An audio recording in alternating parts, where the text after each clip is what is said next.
This is going to be part one of probably a 2 or 3 part deep dive series into FedNow, relationships with Ripple, and potential use cases for XRP. I don't know if you guys can see it, but I'm wearing my Drop F-Bombs shirt today, which isn't the swear word, but it's, I guess I would form it around dropping fact bombs. There's a lot of misinterpretation and just grabbing in the dark in this space about, the liquidity management tool through the Fed, essentially being Ripple or the XRP ledger. Really what I'm going to try to do here is showcase to you all of the relationships within FedNow that I've found during the first portion of this deep dive, as well as probably some new Ripple partners or Ripple integrators that I just found today, and some previous Ripple integrators that are using Ripple for maybe new use cases that we hadn't heard of yet. I hope you guys enjoyed this video. Nothing in this video is financial advice, but we did see CBDC alternative FedNow to launch next summer. The Federal Reserve's instant payment system FedNow could go live between May and July of 2023. Now, essentially, this is not going to be a CBDC or a central bank digital currency, obviously, but they're going to be tackling a lot of the interim use cases that a CBDC may try to accomplish, at least domestically at first or within the country. I'm sure over time that there could be an expansion out for cross-border, which we've seen through some of the documentation here as well. I did want to say, obviously, that I stumbled across this real quick. My research aspects around privacy and digital initiatives, digital sovereignty is being sponsored by XX Network. Obviously not financial advice to go into look into the coin or anything like that, but I saw this today. Starbucks no longer accepting cash. When cryptocurrency becomes completely digital, individuals can wave goodbye to any notion of privacy and meaningful freedom. And XX Network posted this. A U.S. privacy bill works its way through Congress under heavy influence from data broker lobbyists. So essentially the people that are incentivized to use your data, sell your data, transmit your data, are fighting back against a privacy bill that Congress has going through right now. And you can see that the data brokers have increased their lobbying spending after this introduction of this American Digital Data Privacy and Protection Act. Real quick at the bottom here, just because data brokers have spent the last 20 years making millions of dollars off of our personal data because Congress hasn't passed a privacy law, doesn't mean it should continue to be legal. If you want to check out XX Network, I definitely recommend doing so, even comparing it to Bitcoin. Look into David Chaum a little bit. Look into the privacy aspects from the messaging standpoint. Their messenger is totally free to use on iOS and Android. And it's secure and it's private. So, all right, so I wanted to get into this. First and foremost here, this is a QIAT, so this is like a question and answer from Ripple. This is the beginning of this deep dive. This is going back and forth between the Faster Payments Task Force and Ripple back in 2017. I don't want to get too into the weeds within this, but I found a really interesting comment. Now, what's happening here is you have task force comments back to Ripple. It's kind of a back and forth. Let me show this to you real quick though, because I thought it was interesting and I hadn't recognized it before. Now, this is a Faster Payments Task Force comment back to Ripple as far as legal is concerned. The legal status of a blockchain transaction has not yet, as far as I know, been ruled on by a court of law. Until there is a challenge by an aggrieved party and a court rules in Ripple's favor, this remains an unsettled issue. Pretty interesting for timing, right? Now, if we look at the Faster Payments Council, even in August of this year, Pat Thalen's still sitting on the board. Again, here we can see that Ripple sits on the Faster Payments Council. All right, now, one thing that we do know certainly is that there's been kind of a shift towards digitization, especially over the past couple of years. This is a Federal Reserve document talking about the COVID pandemic, talking about the emergency relief payments, and the rapid expenditure of these relief payments highlights the critical urgency of immediate access to funds for the many households and businesses managing cash flow constraints. Kind of leads me into MOJO Loop, everything going on within the Interledger Protocol, Ripple, kind of the tie-ins with the Gates Foundation. This is Modusbox, who certainly plays a role in that. And they posted, today the Fed announced that it's poised to launch the instant payment system FedNow in mid-2023. We're excited to work with banks and payments service providers on the pilot program. So Modusbox, a part of MOJO Loop, certainly tied in. Now, what's interesting, even more so, if you go to Modusbox's website, their definition of Ripple provides one frictionless experience to send money globally using the power of blockchain technology. By joining Ripple's growing global network, financial institutions can process their customers' payments anywhere in the world instantly, reliably, and cost-effectively. Banks and payment providers can use the digital asset XRP to further reduce their costs and access new markets. Obviously, Modusbox, like I talked about before, a part of MOJO Loop as well. Now, I want to get into this here. This is from the Bank for International Settlements last year. At launch, the FedNow service will include functionality to support liquidity transfers between FedNow participants, as well as liquidity transfers to or from an account at a reserve bank being used to support a private sector faster payment system. This liquidity transfer functionality will be available outside the operating hours of the FedWire Fund service. All right. Now it's talking about this liquidity management tool, which I know has been interpreted X, Y, and Z different ways within especially the XRP community. And framing things around hype is great, but framing things around facts is even better. Explore.fednow.org has pretty much any of the documentation that is publicly accessible right now within FedNow.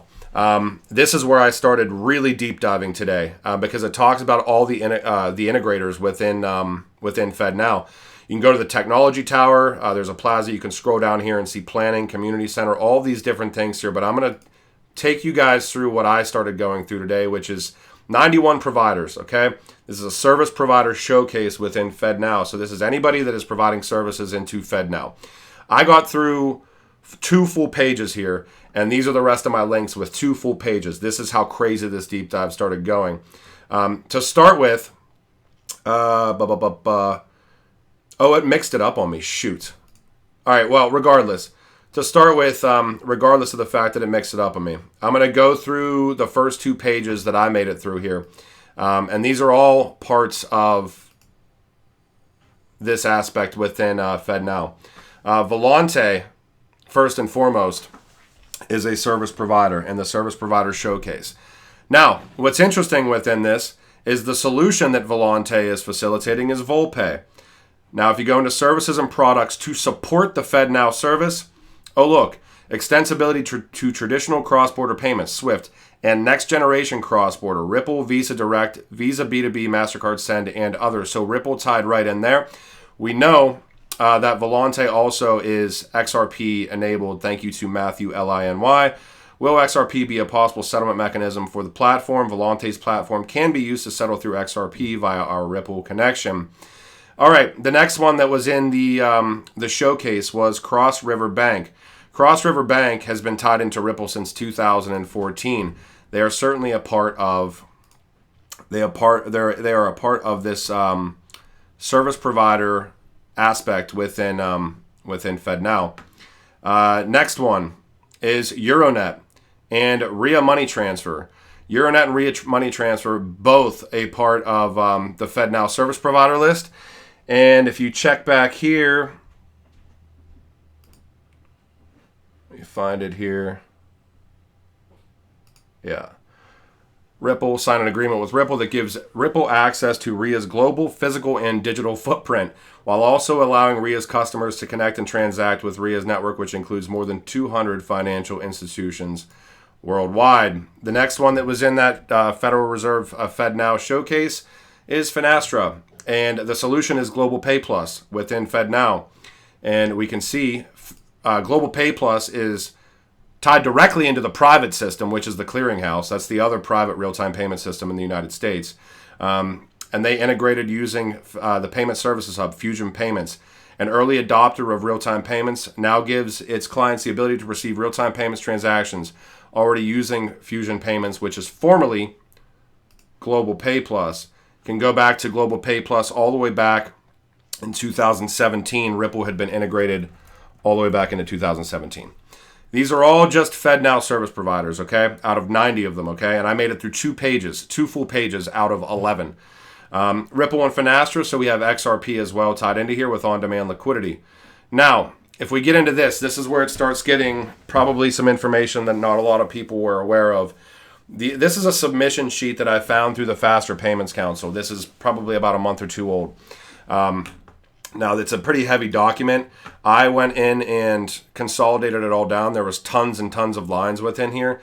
These are 4 solutions that may be new solutions that you guys didn't know were tied into Ripple, because I didn't.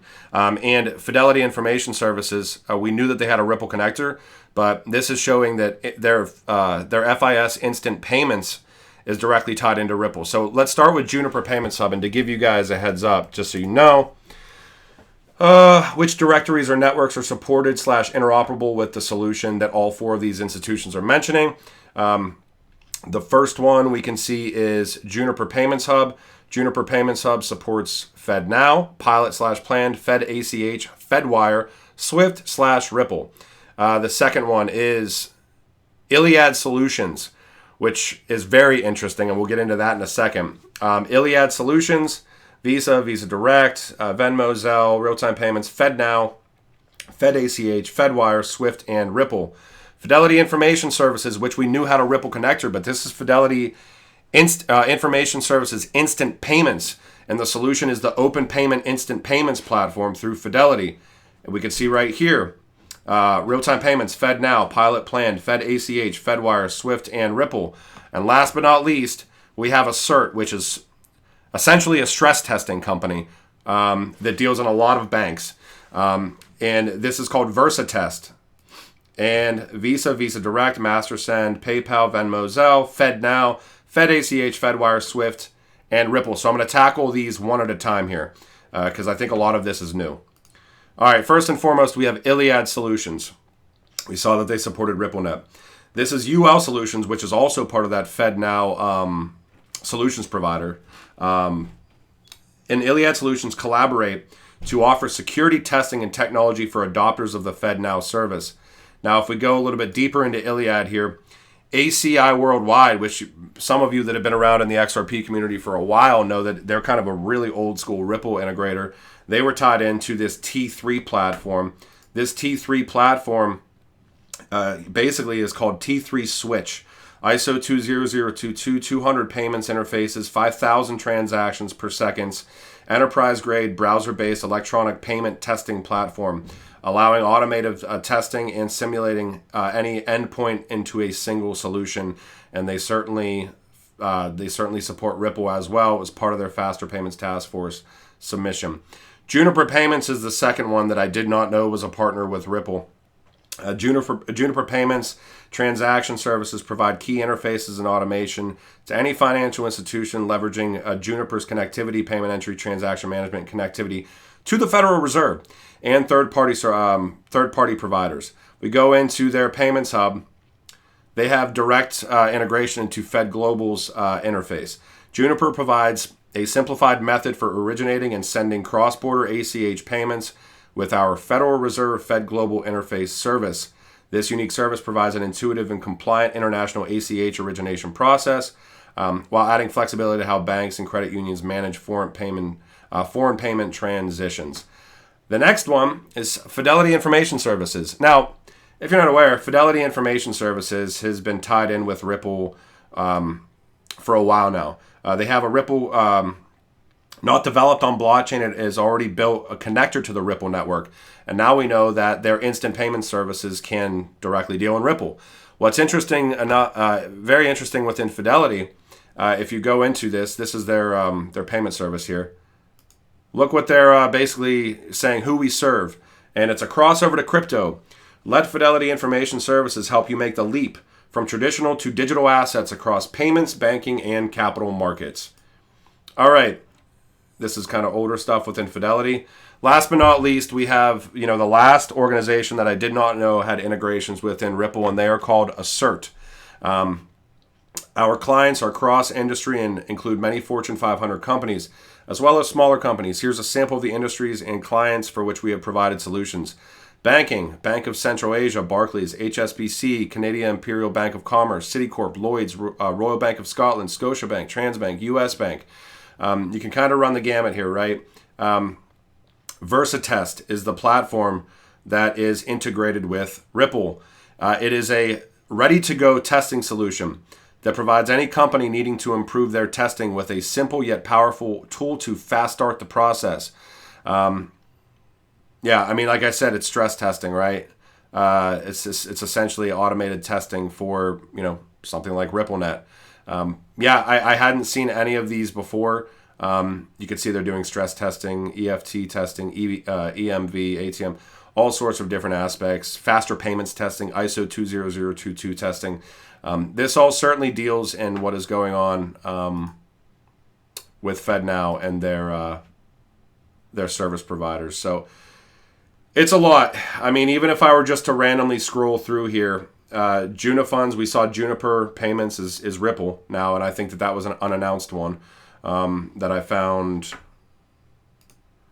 right here, obviously. Juniper Payments Hub, Junifunds Instant Payments Hub, which is being what's integrated essentially within the Fed, right? Junifunds that supports Ripple. Yeah, I mean, I have basically 8 or 9 more pages to get through within this, and I apologize that it kind of it swapped the way that these things were organized, because I had it really laid out, but it was a heck of a deep dive. Jack Henry rings a bell. Volante with Volpe, which we already talked about. But I plan on getting through the rest of these. Fidelity Information Services right there. Oh, MasterCard. Oh, I had it in here.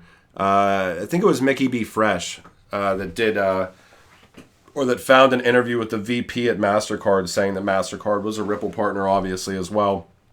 I mean, there's going to be a lot of stuff to find in here. It's probably not going to be every one of the organizations, but even in just the first 2 pages that I went through. Also, Cypherium. I mean, Cypherium has a crypto, and it's a microcap, less than $10 million.